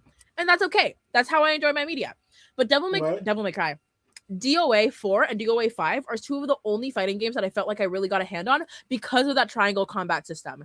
Because of now that I'm here, I can't remember. It's like throws beat holds beat blah blah blah blah. You know what I'm trying to say? Yeah. I'm gonna actually look this shit up. Yeah. So I remember it. It's like the Pokemon fire beats water beats fire beats like the rock paper scissors system. Yeah. Mm-hmm.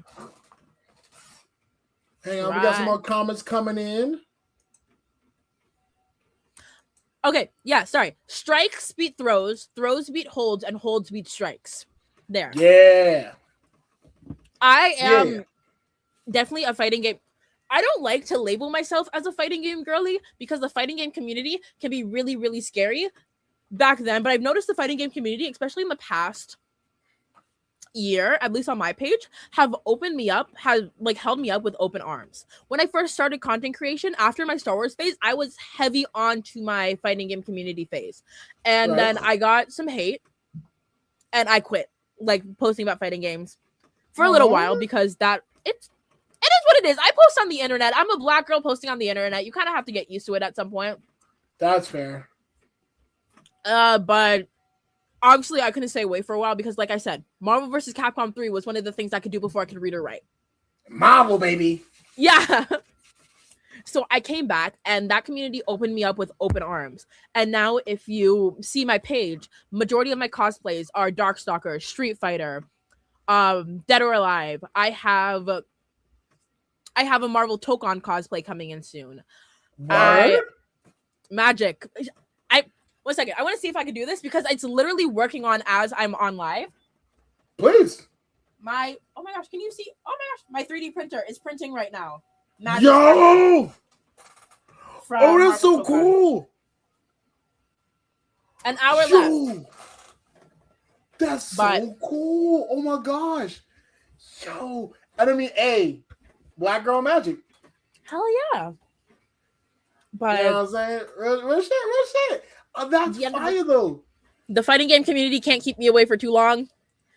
Yeah, and if anything, a real quick sidebar, yo, fuck the cows who try to run you off. Fuck them niggas, for real. You know what I'm saying? But yeah, no, it's beautiful. I'm so glad that you got back into it because I feel like for me, for folks that don't know about me, shit, my cards are over there. Hang on.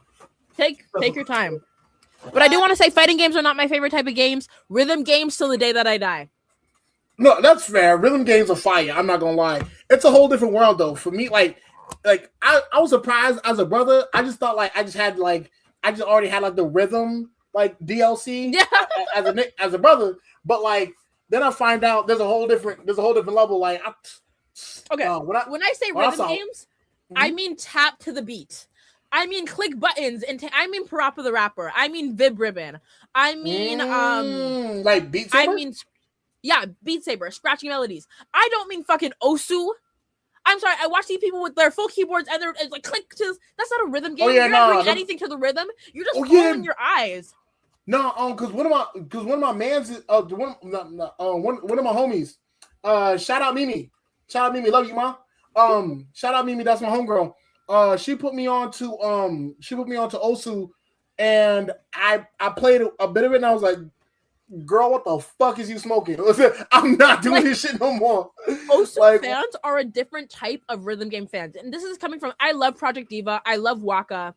I love Project Sekai. Right. You know, those are even some more like more, not to say niche, but they're a little different style of rhythm games. I love those. Osu is its own different lane. Keep Osu 40 feet away from me. Osu different. I ain't gonna lie. Them Osu niggas be wilding, bro. They are. Anything. Like, as for communities that like welcomed you and all that, like, I gotta say, a community that's welcomed me, Magic the Gathering. Yeah, that's right. I'm an MTG player. I'm an MTG guy. Anyways, let's look at some cute Pokemon cards. Wow. I mean, I want to say, like, yo, we got Aspen here, we got Bant, we got all the colors. What you need? You know what I'm saying? Do you not see the dedication wall to Baneri in the background? Ignore my waifu. Sure. Ignore my waifu right there. No, let's look at Baneri. Let's look at Baneri. not the hot lady. But no, shout out Baneri for sure. Like, hey, Baneri and Lopunny had a lot of people learn about themselves. Burnt? Like what? Before that was Gardevoir? now niggas learning about Salazzle? You know what I'm saying? Real niggas know, bro. I'm trying. I stay hip to the real shit. But now the next question I have to ask. Speaking of waifus and Pokemon that are shaped in certain ways, who is your hear me out character?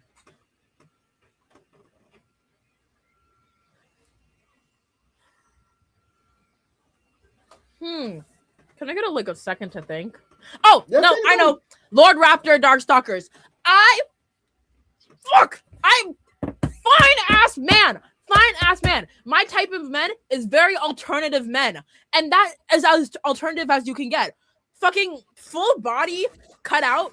Look him up. He is fine as fuck. All right, looking him up right now. Also, Bumblebee from Transformers. That's understandable. Bumblebee's definitely ladies man. Also, like, Bumblebees from Transformers is the only reason I want a Volkswagen Beetle. I don't care if insurance is hella high on that. I will get one. Oh, that's completely understandable. Oh, yeah. I see it. I see it. Hang on. Ladies and gentlemen, Lord Raptor. Like, you know what? Oh, I see it. Lord Raptor cosplay coming up by the end of the month. Hey, you heard it here first, ladies and gentlemen. Lord Raptor cosplay coming to you. Let me see, but no. Except for it's his Midnight Bliss version, if you want to look that up.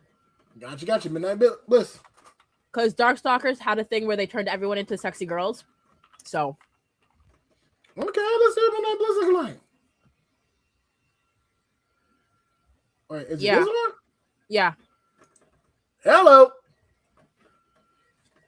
Because I would love to be able to make a Lord Raptor cosplay. Not yet. That's fair, but hey, this ain't no slouch neither. You know what I'm saying? Oh, wait, yeah. You know what I'm saying? But no, like, but fly your taste. You know what I'm saying? Thank you. But the next question would have to be, what is one thing about cosplayers that, like, let's be honest, motherfuckers get the game fucked up by cosplayers all the time. What is one thing about cosplayers that you'd like to set the record straight on? So many people think that cosplayers, especially cosplayers on social media, only get into this hobby for social media fame.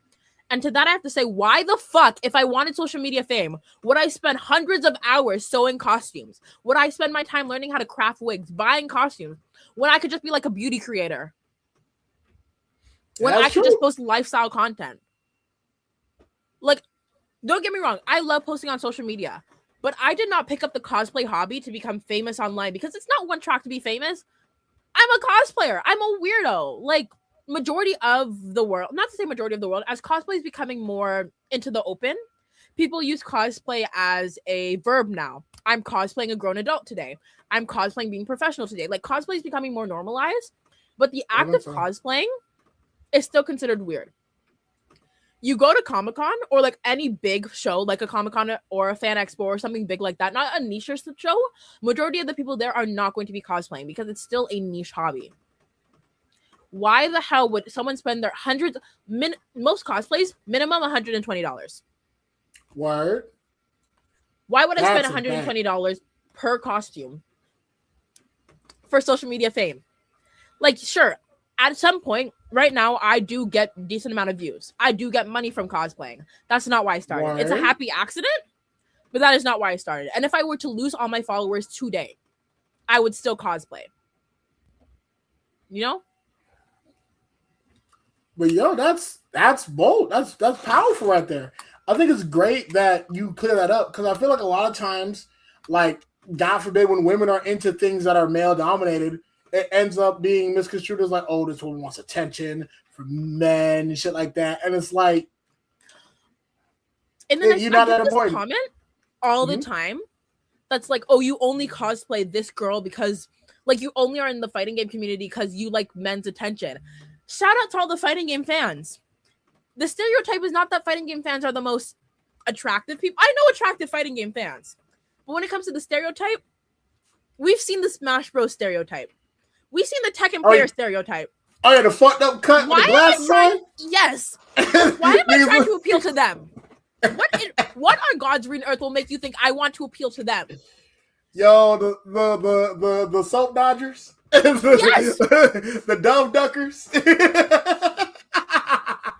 Like, not to be a bitch, not to be mean, but right, you know.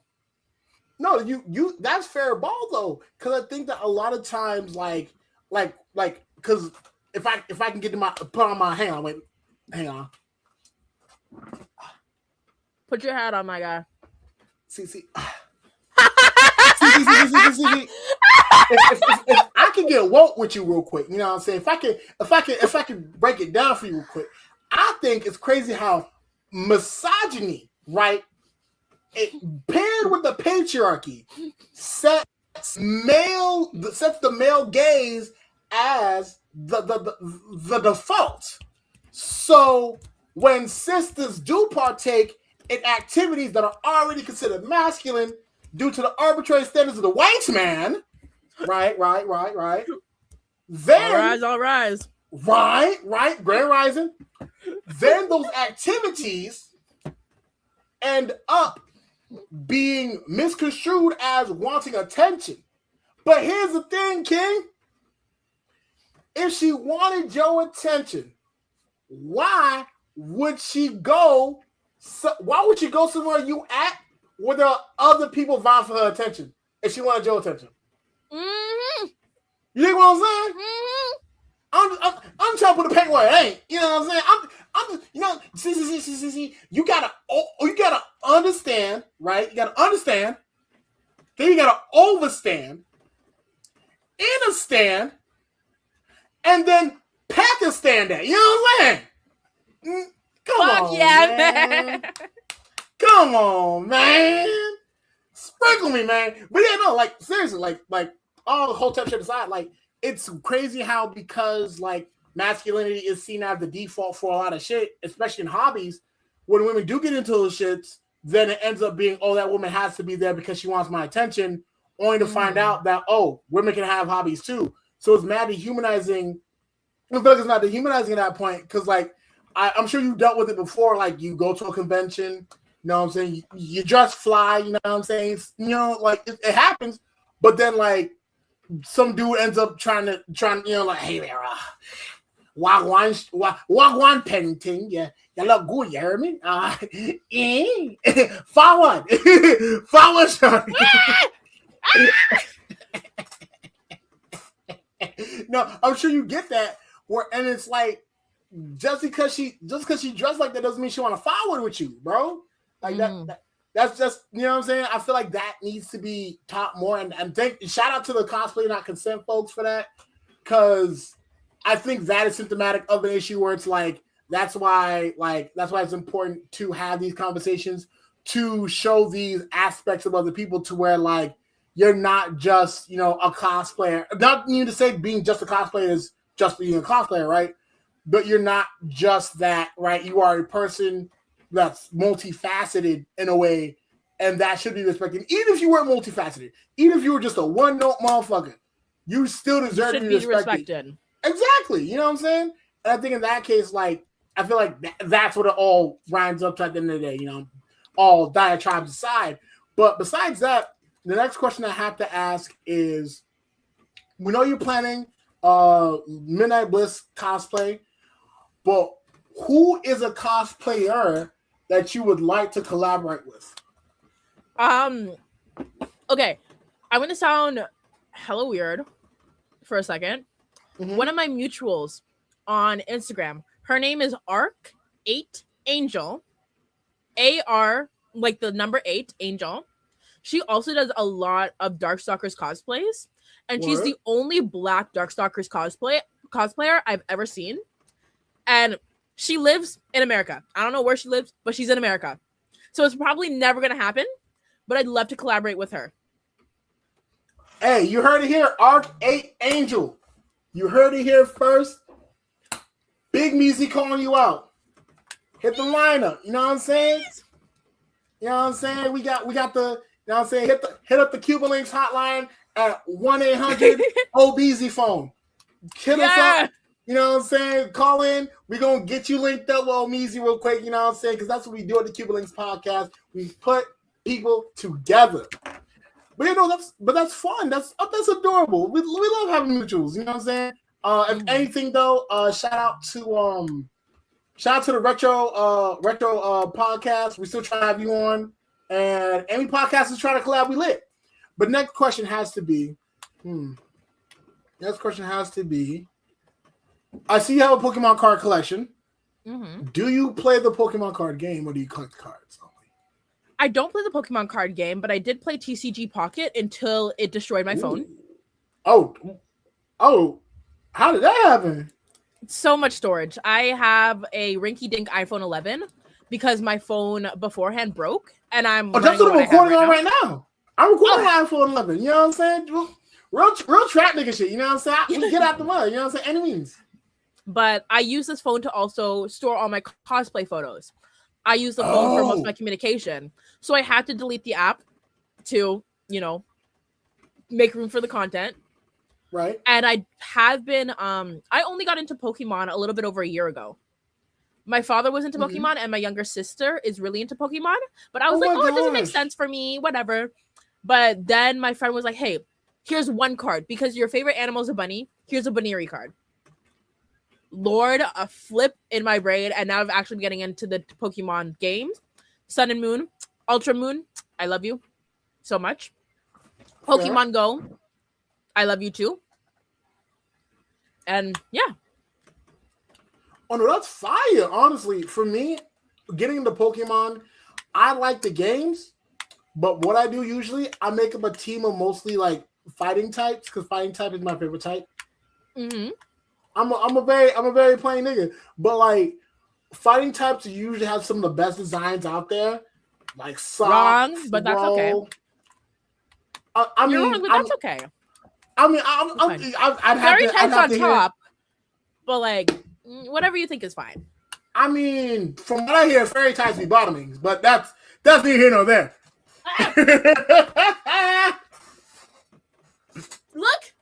Look at this perfectly designed Pokemon. Take a time and tell me this is not one of the most amazingly designed Pokemon in the world. I mean, yeah, but hey, Sock and Throw right there. You know what I'm saying? It's like Bert and Ernie, but they're red and blue, and then Karate Geese. It's so cool. Okay, that was so great for you guys to join the podcast. Never again. You're breaking my heart. But But also, I think this is one cute octopus that's got boxing gloves. Okay, that one's really cute. I think I have a card of that one. That was cute as a motherfucker, bro. It's like Clobbopus or something like that. Yes. No, I like know that. I have his card. Please. Please. There we go. Yeah, so cute. He's adorable. I agree. Hang on, Optimus Pokemon.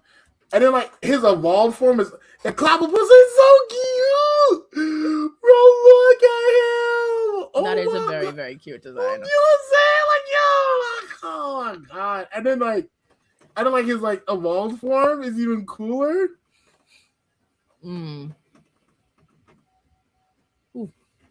But I like the like not this one. I don't know. I don't know who the fuck that guy is. I'm talking about the one that what you call it? The one that I got the belt on. This one. This one's cool. The one with the championship belt and shit. That one's cool as shit. It is. Yeah, grapple lock. There we go. It barely misses. Barely I'm misses. gonna say, cause like there was a generation where they was fucking up, but not this one. And then there's Sword and Shield gave us Nessa. Oh, perfect. All right, so I know. Speaking of which, amazing Nessa cosplay, which leads me to my next question: has there ever been a cosplay that you thought wasn't gonna blow up and that shit did numbers? My Sienko, which I have something to show you. Since the tea is really cute, but wait, I have to peel it off my wall because it's literally on display. So, word. All right, this is the not only did it blow up on social media, but I also got Anime North is one of the biggest. Anime North has one of the biggest costume competitions in the entire North America. Right. I'm not sure if it is the biggest, but it's up there, and it's the biggest one in all of Canada. Right. Bitch took home second place. Come on, talk to Big Meezy. Nice. Your cosplayer, favorite cosplayer, son. Hang on. Number one, out of all the Darkstalkers characters, all the Darkstalkers girls, I would like to argue that Sienko is one of the more unpopular ones, along with QQB and BB Hood. Oh yeah, Shorty who be keeping the guns on deck. Yeah, but like, what people love Lilith, people love Morgan. Obviously, people love Morgan. People love Felicia.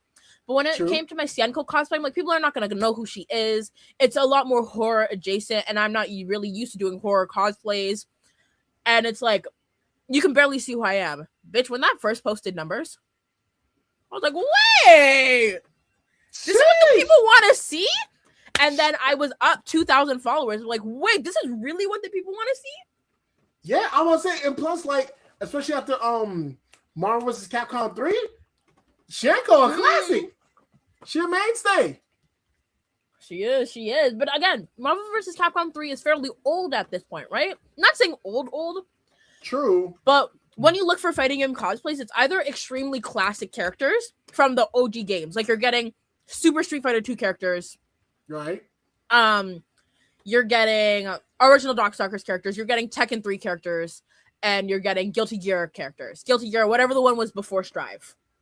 Oh, yeah. You're never getting a Soul Calibur character. You're never getting a Blaze Blue character. You're never getting... You barely get Dead or Alive characters nowadays when it comes to like popular on social media, right? True that. So the fact that a more niche cosplay like my Sienko, which number one, people were also able to appreciate the craftsmanship. I'm like, hell yeah, like those arms took forever.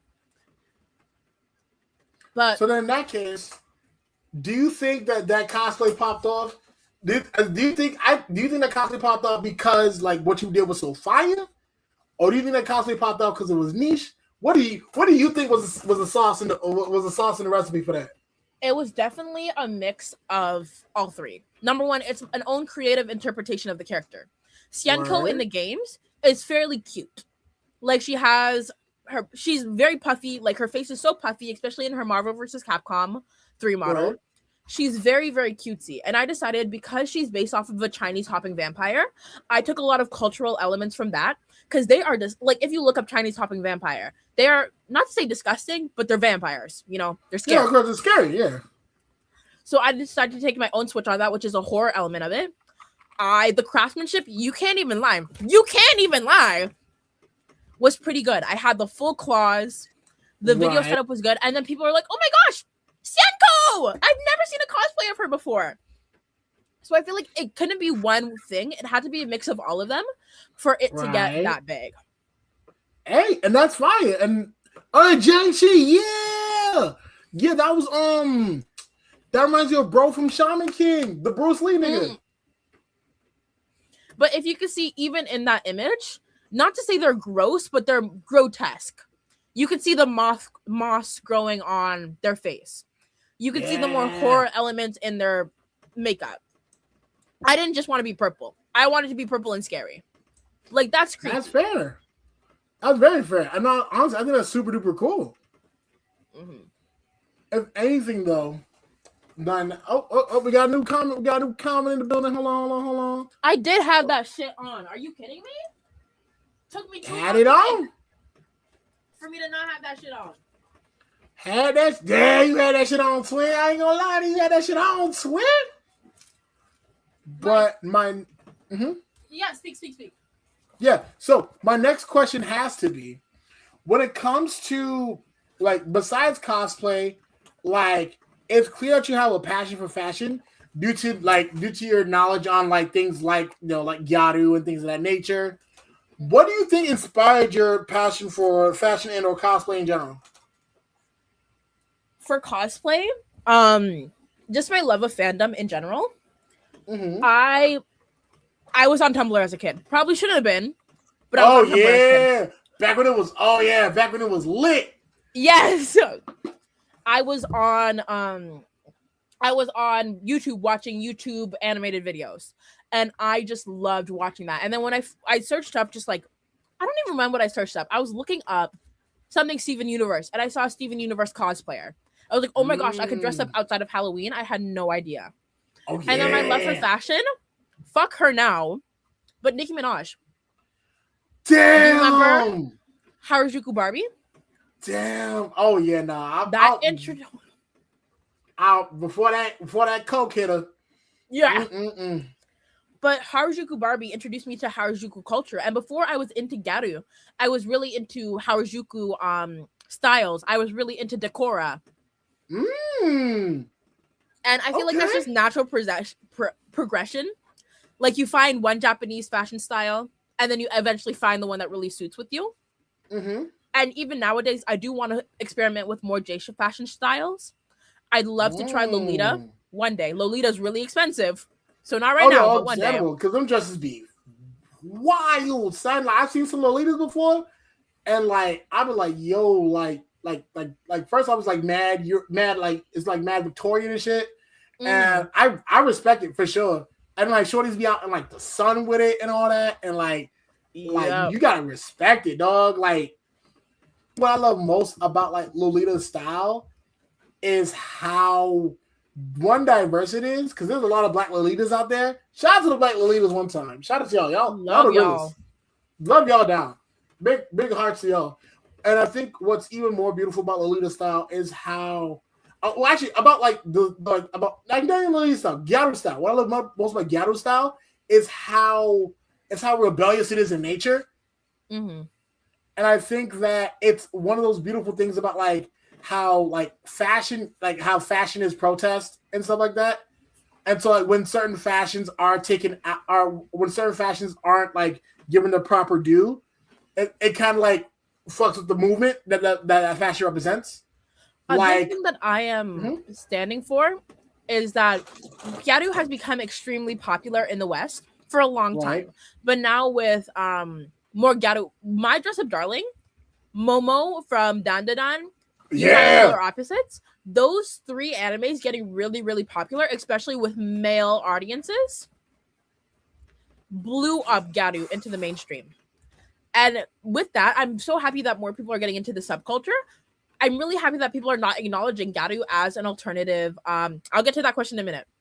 As an alternative fashion sense, because it started off, like you said, as a rebellion. Think of the Japanese beauty standard. Think of what people expect from a Japanese woman. Not even just the Japanese women, but think of what people expect from even a woman in the West, because Gyaru can obviously be interpreted as something in the West. They want you natural. In Japan, natural may be seen as, you know, pale skin, dark hair. In the West, natural just may be seen your natural hair color. Right. Minimal makeup. And Gyaru's flip that on their head where it's like, no, I will wear a lot of makeup. I will dye my hair unnatural colors. I will wear bold and outlandish clothing to make myself stand out. Because as a woman, no matter what culture you're in, it's very much stand in, not stand in. Be in. Don't stand out. Blend in, right?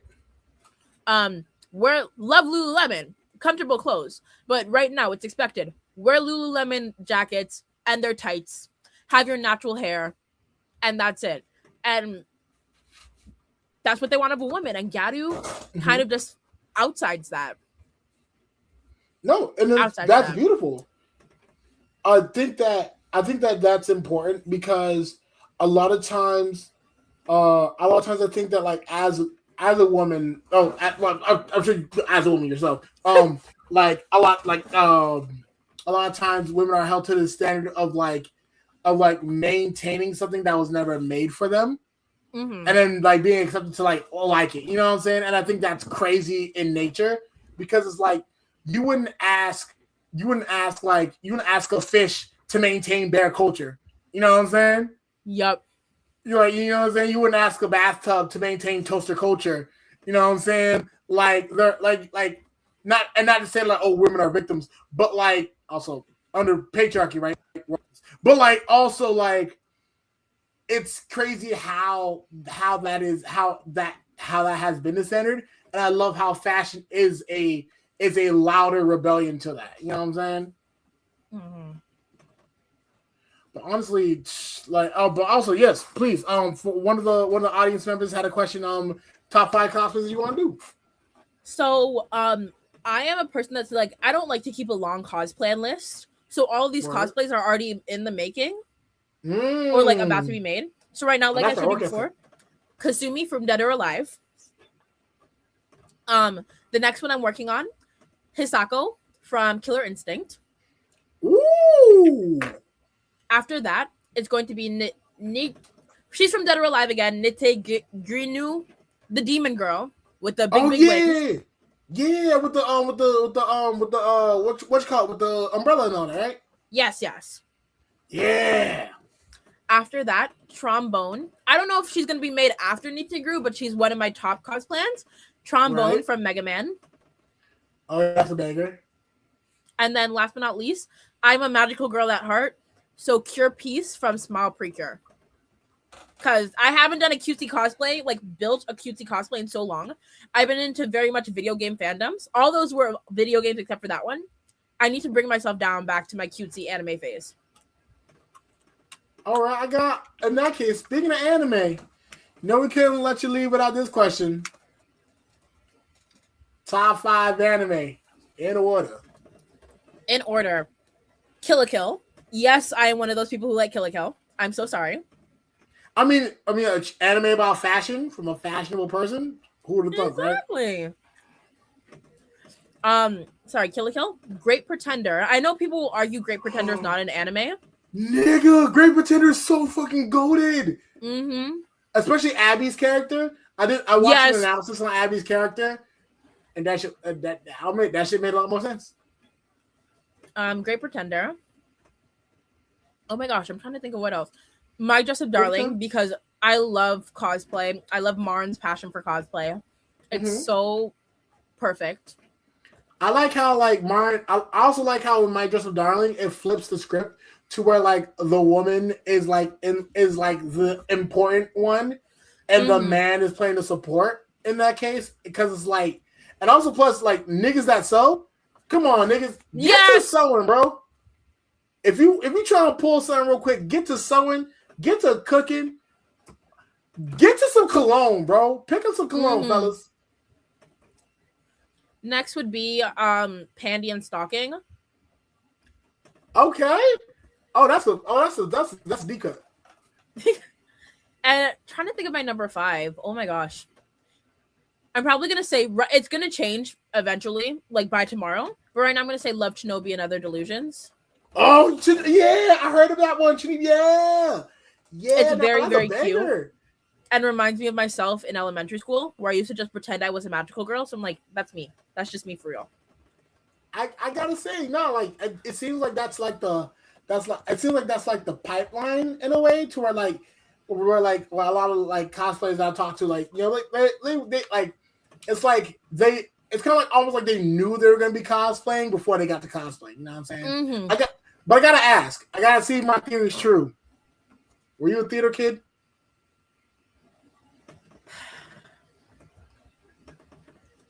I want to say no, but that's just not true. Got him. Hey, get the sirens out. Hey, get the sirens out. Get the. Wait, where is it? Hang on. There we go. Get the sirens out. Get the sirens out. Got him. I love musical theater. I never got to participate in musical theater properly. Oh. Because the way that, I don't want to be weird, but I was in French immersion, so I didn't really have time to do musical theater in my school. Wait, French immersion? I am Canadian and St. Lucian. Oh, wait, that was a French colony?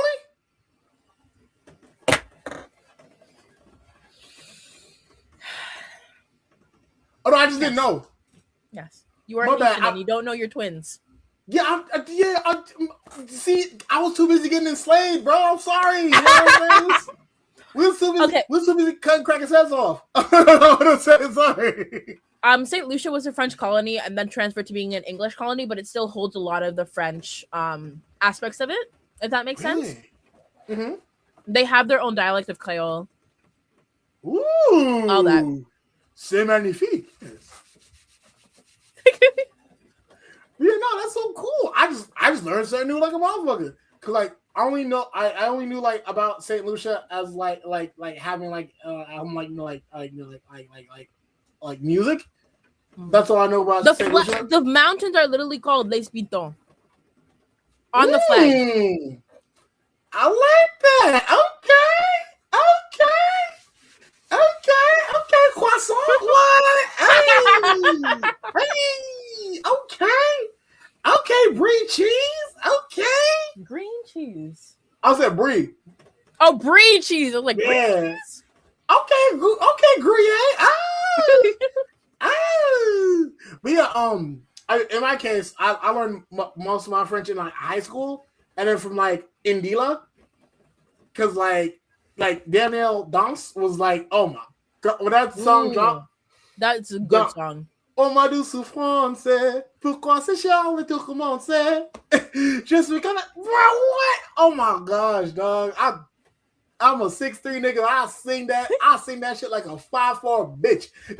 Any day of the week. What, dog? I tell you, it's like, in that case, I see.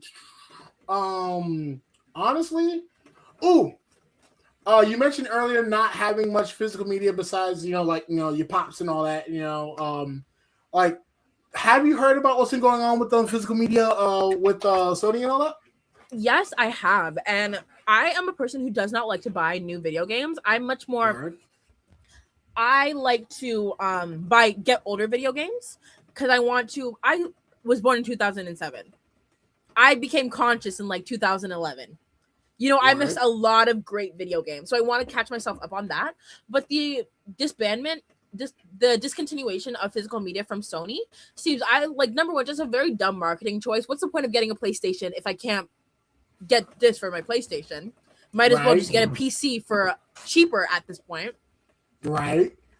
And number two, I feel like it just continues the fact that we don't own anything. Like, you won't own anything and you're going to stay happy. I'm telling you, they're trying to take our shit. It is really like that. And when it comes to, I'm very anti-censorship in any type of way. And I don't know, you see that people get banned off of Roblox forever for disagreeing with the company. Who's to say if I post a video saying, hey, Team Arc, this new game that you made, was really bad? Who's to say, oh, we're going to cut off your license? What if I decide, you know what, I really don't like the new GTA, and I make a comment on social media being like, hey, this GTA game was really bad and not up to my expectation. Who's to say that they can't cut off my license just like that? With physical media, it also kills the secondhand market. We're going to see so many video game shops exist all over the world selling older video games, sell newer video games. We already see that GameStop is selling less and less video games and falling more into fandom merch. Yeah. What is going to happen to GameStop? What's going to happen to every single mom and pop shop in the strip mall where they will sell physical games secondhand, where they will fix your consoles for you, where they will advertise the newest games? There was something so wonderful of going to the grocery store with my mom, seeing a Nintendo DS game section, her letting me sit there for a little while and pick up one of the games from the discount bin. There was something so exciting about my dad taking me to GameStop and be like, hey, I came out to pick out this one game. Let's see what's in the kids section for you to play. Kids are not going to get that opportunity anymore. And it makes me so sad because there's such a big difference. Even as a child, I was around for buying things digitally. I was around for buying things like I could bought music digitally as a child. Right. My parents bought music digitally for me, but you know. But it was very different between me going onto iCloud, iTunes, and being like, hey, I want the new Taylor Swift album, versus me going to Sunrise. Do you guys have Sunrise in the US? I mean, it's pretty late out now. Probably gotta wait till the morning. You're so corny. But going to Sunrise and picking up that new CD, it's very, very different. And I don't know, it just makes me so sad. And I really do hope that people reverse their decision. Well, I personally don't have my own PlayStation 5. My dad is the one who has a PlayStation, so I can't just be like, hey, give it to me now. He's like, I bought that with my money. You bought your own console and you made the stupid choice to get the Steam Deck. Whatever. Oh, yeah. I mean, hey, you got a Steam Deck if you want to. You can always run Linux on that bad boy. You know, I could teach finesse, but also I think your point is super poignant because, we want to protect physical media for for safety's sake and censorship and all that, but also so much is not being talked about how keeping these memories safe is also important just for the sake of remembering things, man. I know I have homies whose biggest memories with their parents and their loved ones is through video games, especially with how shit's been and all that. This shit's real. Once again, shout out to people like CRT Craig. Shout out Opportunity Hunter. You know what I'm saying? Shout out myself. You know what I'm saying? Doing Mr. Video Game Money Spread. every time, baby. You see that? See that? Excellence. You know what I'm saying? But you know what I'm saying? I a shout out to us for being wanting to stand up for this, because I think that more importantly than anything else, we need more physical media in this thing, because physical media is honestly what drives a lot of the positive interactions that we have as gamers. In my most humblest opinion, you know what I'm saying? Dog, the things I've learned through playing Marvel Superheroes Lego version. Genuinely, how am I supposed to go to my friend's house now and drop a disc? You ever go into your cousin's house and dropping a disc in their system? Cousins coming to your house with a backpack full of PlayStation 3 games. That's not going to happen anymore, because the license is half of the time only for one device. Yes, love Steam. Full love to Steam. But if I want to play on another device, I have to download that shit. And downloading games on Steam, at least for the devices I have, minimum 20 minutes compared to dropping the disc in and loading up. Yeah, no, it do take a little minute. I ain't gonna lie. Shout out the homie Turban, who got me Darkness 2. That shit fine. But yeah, no, and it takes a minute. I ain't gonna lie. And I think that even more so than that, Sony would be giving up a real competitive edge by giving up physical media, especially given how Sony has literally like the PS2 alone is still ringing bells to this day. There are games on the PS2 that haven't even been played yet. There's a PS2 game right now that's worth $500. To put that into perspective, right? Lil Wayne said in the song "Let the Beat Build," I think it was on the Carter 3. Whole key go for 20, half a key go for 11. By that math alone, get you a copy of this game and $50. That's a quarter key, nigga. Like that's, you know what I'm saying? Like that's a lot of money. Like these games still have that much value. So to then just like nuke that just for what? Just so people can download games faster. It doesn't matter if they download games faster if they can't afford it. It's easier to afford some physical shit because the pricing on that is based off of like actual realistic shit and not just set by the company standard. You know what I'm saying? Mm-hmm. And it seems like it's just someone really else good... also mentioned it. The price of video games right now, they say it's so expensive to compete with, so that like the physical game market does not get undercut when the price comes. When video game prices don't go down when they cut out physical media, what? People are going to be angry because the lie you told us as to why video games cost so less is not true. Yeah. Like it pissed me off. You know, it's insane for sure. And I think at the end of the day that, like, I think what I like most of this conversation is about how, like, physical media needs to be protected, one, but two, tying it back into everything else, like, these, like, the same way that, like, your experiences have made you into the cosplayer that you are, these games have made people into the people that they are. The lessons that these games teach make people, like, have made and broken people. You know what I'm saying? And I think that in and of itself is enough to argue to preserve this physical media shit, man. But all in all, like, shoot, I gotta say, I don't think I have any more questions for you. But we're running up on the 2-hour mark, bro. I got work. Yeah, that is true. Get your money, queen. But if anything, then all I have to say is thank you so much for coming on to this episode. It's been wonderful having you. Thank you for switching up on such short notice. A lot was going on, whatever. But thank you so much for having me. This was really fun. Oh no, for sure. I'm glad. And you're front of the links now. You with the links now. So if you ever want to come back on, you good. You know what I'm saying? You need like 500,000 likes on your post. You know what I'm saying? We got the bots in the back working in the shop now. They cooking up likes right now. You know what I'm saying? We got the got the fiends hitting them phones as fast as they can. You know what I'm saying? We got you, man. But no, for real though, thank you so much for coming on. And thank you everybody who showed up so far. Shout out Animated Ink Art. Shout out Smash Controllers. Shout out everybody who's been lurking. You know what I'm saying? All the lurkers, we love you.